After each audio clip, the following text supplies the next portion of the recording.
Yo famille, c'est toujours votre frère Cos to Cos. On est là aujourd'hui, c'est pour apprendre quelque chose ou en quelque sorte enrichir notre connaissance.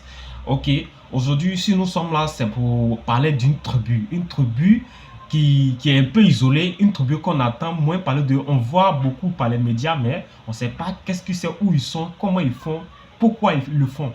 Alors suivez très bien, n'oubliez pas de m'encourager en laissant un cœur, un commentaire, de vous abonner.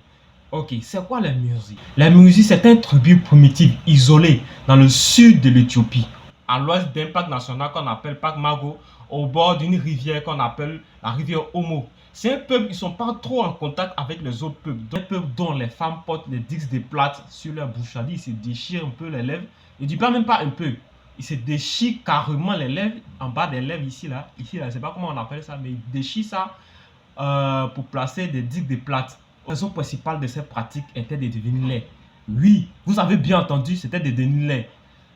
Tout le monde sur cette planète, chaque individu sur cette planète rêve de devenir beau, belle, pour séduire, pour plaire. Mais eux, leur objectif, c'était de devenir laid.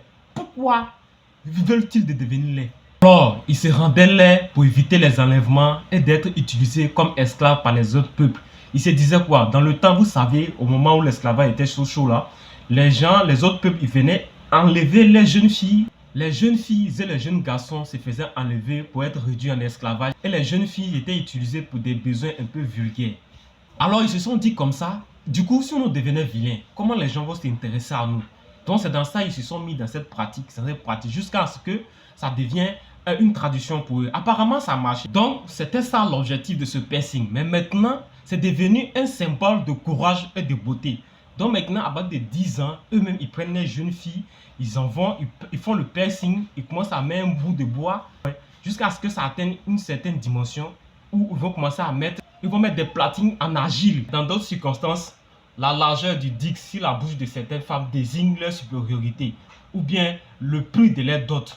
Cela veut dire, c'est en fonction de la largeur du dick sur leur bouche, on peut savoir que cette dame-là, elle vient d'une famille très noble, ou bien son mari est très riche, ou bien c'est une fille très importante, ou bien sa dot était très élevée, ou très exigée. Vous voyez. Et parmi eux, il y a des hommes guerriers qui ont toujours des kalash. Oui, oui, je parle bien des kalachnikovs. Vous allez vous dire, pour un peuple un peu primitif comme ça, pourquoi ils n'ont pas des lances ou bien des flèches? Ils ont des lances, des flèches et aussi des kalash. Je me pose souvent la question, comment ils se sont procurés ça? Comment ils ont su utiliser ça? Ou bien, où trouvent-ils les munitions? C'est un peu bizarre.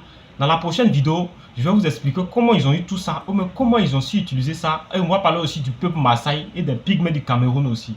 N'oublie pas de laisser un cœur, de m'encourager et t'abonner.